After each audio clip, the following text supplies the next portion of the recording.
For advertisements, please contact 8125893028. మా mail ID maxtvtelugu@gmail.com. నమస్కారం గురువు గారు. ఓం శ్రీ మహాగణాధిపతయే నమః. ఎలా ఉన్నారు గురువు గారు? ఈశ్వర కృప. గురువు గారు, ఉద్యోగరీత్యా, వ్యాపార రీత్యా ఇప్పుడు చాలా సమస్యలు ఎదుర్కొంటున్నారు. ఆ సమస్యల నుంచి బయటపడాలంటే ఏ భగవంతుని పాదాలు పట్టుకోవాలి మనం? గజాననం భూతగణాధిసేవితం కపిత్థజంభూఫలసారభక్షణం ఉమాశుతం శోక వినాశకారణం నమామి విఘ్నేశ్వర పాదపంకజం. భూనాయకం వా ధననాయకం వా భజన్ భువం వా ధనమేతి లోకే తద్విఘ్ననాథం న భజామి కిం తుం సహస్రశస్తం ప్రణమామి నిత్యం. భూనాయకుడు, ధననాయకుడు, విఘ్ననాయకుడు, విఘ్న నివారకుడు అయినటువంటి విఘ్నేశ్వరుని పాదాలు అలా పట్టుకొని వదలకుండా ఉంటే వారు చేసే వ్యాపారం కావచ్చు, ఉద్యోగం కావచ్చు, ఏదైనప్పటికీ కూడా నిరవధికంగా ముందుకు వెళ్ళిపోతుందమ్మా. దీనికి గణపతికి మరి ఏం చెయ్యాలి అంటే గణపతి సహస్రనామ స్తోత్రం అని చెప్పబడి ఉన్నది. అది చాలా కొద్ది మందికే ఆ ఒక్క గణపతి సహస్రనామం గురించి అవగాహన ఉంది, ఎక్కువ మందికి అవగాహన లేదు. ఆ గణపతి సహస్రనామం ఎలా వచ్చింది అనేటువంటి విషయాన్ని మనం తెలుసుకోగలిగితే ఆ గణపతి సహస్రనామానికి ఉన్నటువంటి ప్రాముఖ్యత అర్థమవుతుంది అందరికీ. అది ఒకానొక సమయంలో మనకు త్రిపురాసుర సంహారం అనేటువంటిది ఒకటి జరిగింది. ఆ ముగ్గురు రాక్షసులు కూడా మొత్తాన్ని పట్టి పీడిస్తూ ఉంటారు. ఈ దేవతలందరూ శివుడి దగ్గరికి వెళ్తారు. అయ్యా, ముగ్గురు మమ్మల్ని హింసిస్తున్నారు, మీరు వాళ్ళని హతం గనక చేసినట్లయితే మళ్ళీ మా అనుష్ఠానాలు, మా జపాలు మేము చేసుకుంటాము, అన్ని రకాలుగా చికాకులు చేస్తున్నారు అంటే ఈశ్వరుడు యుద్ధానికి వస్తాడు. వీళ్ళ యొక్క గృహాలు ఎలా ఉంటాయంటే ఒకటి స్వర్ణమయం, ఒకటి రజితమయం, 3 అయోమయం. మన వాళ్ళందరూ కూడా అయోమయాన్ని తిడుతూ ఉంటారు. అయోమయము అంటే ఇనుము, అయహ అంటారు ఇనుము. ఈ రజితమయం అంటే వెండి, స్వర్ణమయం బంగారం. ఈ 3 కలిపినటువంటి ఇల్లు. అవి ఇలా ఉండవు, అటు ఇటు ఇటు ఇటు పైకి వెళ్తుంటే ఆ 3 కలిపి ఒకేసారి కొడితేనే వాళ్ళు చనిపోతారు. శివుడు యుద్ధం చేస్తూ ఉంటాడు, ఆయన వల్ల కావట్లా, అలసిపోతాడు. ఆ సమయంలో అమ్మవారు వస్తుంది అక్కడికి. వచ్చి, నాథా, నీ కుమారుడి దగ్గర అనుమతి తీసుకున్నావా అంటుంది. నా కుమారుడి దగ్గర నేను అనుమతి తీసుకోవడం ఏంటి? నా కుమారుడే కదా. నీ కుమారుడే, కానీ అతను దేనికి అధిపతి? విఘ్నాలకు అధిపతి. కనుక నువ్వు ఇప్పుడు యుద్ధం చేస్తున్నావు ఇన్ని రోజులుగా, కానీ నీకు ఏం వస్తుంది? అన్ని విఘ్నాలు, ఆటంకాలు వస్తున్నాయిగా. మరి ఈ ఆటంకాలకి, విఘ్నాలకి అధిపతి ఎవరు? గణపతి. అంటే సరే పిలుస్తా వెళ్తా అంటే పిలుస్తే ఎలా కుదురుతుంది?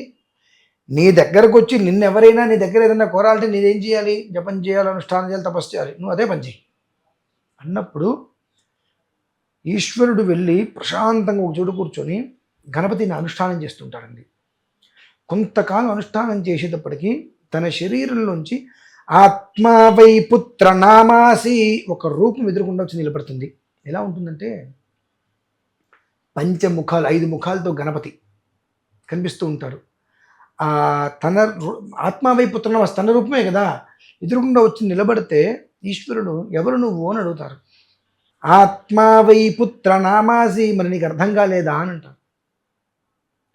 అప్పుడు తన కుమారుణ్ణి చూసినటువంటి ఆ ఆనందంతో, ప్రేమలో ఆ ఈశ్వరుడి యొక్క నోటి నుంచి ఆయనకి కూడా తెలియకుండా వచ్చినటువంటిది గణపతి సహస్రనామం.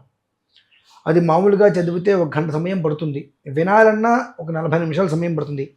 ఆ గణపతి సహస్రనామం అనేటువంటిది పూర్తయ్యే సమయానికి ఆ గణపతి సింధూరారుణ విగ్రహం త్రినయనం అనే అమ్మవారిని మనం ఆరాధిస్తూ ఉంటాం.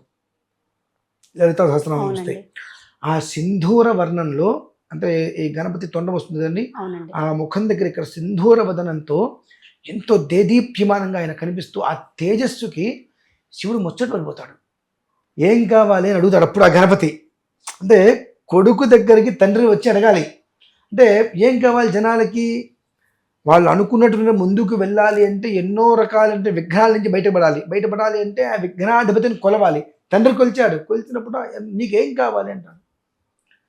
ఇది విషయము, ఇలా జరుగుతుంది, సంహారం చేయలేకపోతున్నాను అంటే ఈ యొక్క సహస్రనామ పారాయణ చెయ్యి.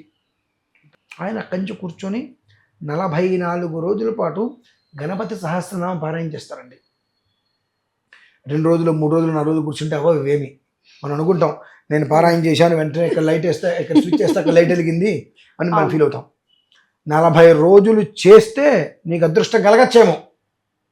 ఆ ఈశ్వరుడు ఆ రకంగా ఆత్మా వై పుత్ర నామాసి సజీవ శరదశ్చతం అశ్మాభవ పరుషుభవ హిరణ్యమస్తృతం భవ అనుకుంటూ ఆ కుమారుని తలుచుకుంటూ లోకోద్ధరణ కోసం నా నోటి నుంచి వచ్చినటువంటి గణపతి సహస్రనామం కదా, నా కొడుకును స్తుతిస్తూ చేసినటువంటిది కదా అని చెప్పి 40 రోజులు పారాయణ చేసి యుద్ధానికి వెళ్తారండి. ఆ ముగ్గురు చనిపోతారు.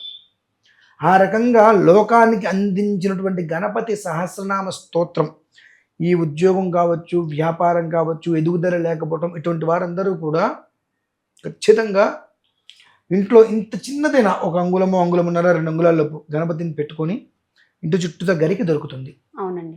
అంత గరిక తెచ్చుకొని చక్కగా ఆయనకు వేసి ఆయన ముందు అంటే గరిక మీద ఆ విగ్రహాన్ని పెట్టి మళ్ళీ గరికతో ఆయన కప్పేసినట్టుగా చక్కగా వేసేసి పారాయణ చేయదని చెప్తాను నేనైతే. ఆ గణపతి సహస్రనామ పారాయణ చేయొద్దంటే వినమంట. ఎందువల్లంటే నువ్వు ఒక 2 నెలలో 3 నెలలో వింటూ ఉంటే అది నీకు అలవల పడుతుంది. అలా లేకుండా ఉండే అపాక్షర దోషాలు వస్తాయి.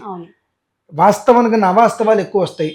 ఇంద్ర శత్రుర్వర్ధస్వ, ఇంద్ర శత్రుర్వర్ధస్వ, ఇంద్ర శత్రుర్వర్ధస్వ అంటే ఈ అపాక్షర దోషాలకి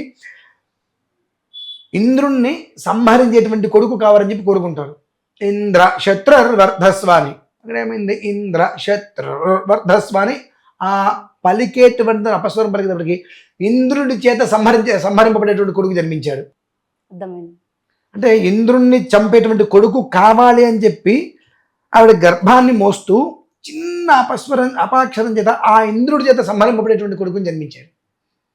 ఆ ఒక్క అక్షరాల దోషాలు వస్తే మొత్తం విపరీతార్థంతో రిఫ్లెక్షన్ వస్తుంది కనుక వినండి చాలా కాలం. ఆ గణపతి సహస్రనామం చూసుకొని అది చూస్తూ కళ్ళతో మన పేపర్ చదివినట్టుగా కళ్ళతో చూస్తూ చెవులతో వినండి.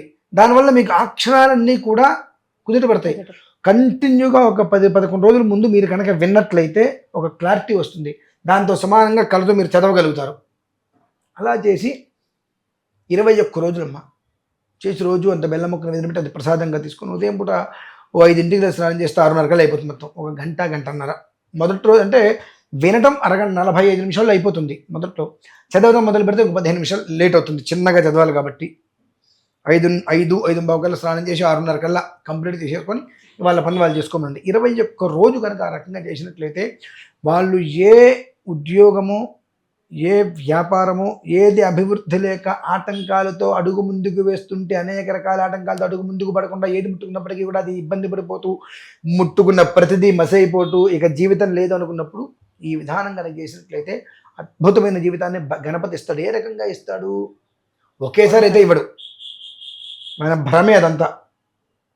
నువ్వు చేసేటువంటి దాని నుంచి ఒక్క మెట్టు పైకి ఎక్కిస్తాడు. ఈ ఒక్క మెట్టు మనకు ఉండేటువంటి విపరీతమైన ధ్యేయం ఏంటంటే ఒక్క మెట్టు నాకేం పర్లా, నేను ఎక్కను. 1000 రూపాయలు జీతం వస్తుంది, నీకు ఒక 1100 100 రూపాయలు పెంచాలి, 1100 ఇస్తారంటే 1500 ఇస్తే చేస్తా, అయితే చేయనంటాం మనం. అంటే భగవంతుడు ఇచ్చిన దాన్ని నువ్వు తీసుకుంటే నువ్వు తీసుకోవడం మొదలు పెట్టకుండా ఆయన ఇస్తా అంటాడు. ఇంత నేను కష్టపడి చేస్తే నాకు 100 రూపాయలు పెరిగిందా, నాకు అక్కర్లేదు, మనం అక్కడే కూర్చుంటాం.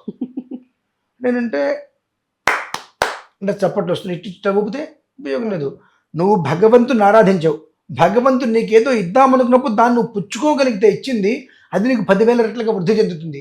అది నాకు అక్కర్లేదంటే అక్కడితో సమాప్తం. ఇక నువ్వు ఎన్ని పూజలు వ్రతాలు చేసుకున్నా ఉపయోగం లేదు. కాబట్టి చేసేటువంటి సమయంలో మనల్ని మనం ఒక్కసారి ఆలోచించుకోవాలి. మనం ఎంత పుణ్యం చేసామో మనం అడగంగానే భగవంతుడికి తెల్లవారు లేస్తే పాపం మినహాయిస్తే ఎలాంటి పుణ్యమో మనం చేయలేదు. కాబట్టి మనకి ఏదో అడగంగానే మనకేదో పైనుంచి వచ్చి పడాలేటువంటి ఆలోచన మనకు ఉండకూడదు. ఆ ఆశ ఉందా నువ్వు చేయొద్దు. భగవంతుడికి నమస్కారం చేసుకొని ఆయన నాకు మంచి జీవితాన్ని ప్రసాదించు, అంతే. అంతకుమించి ఏం కోరుకోవద్దు.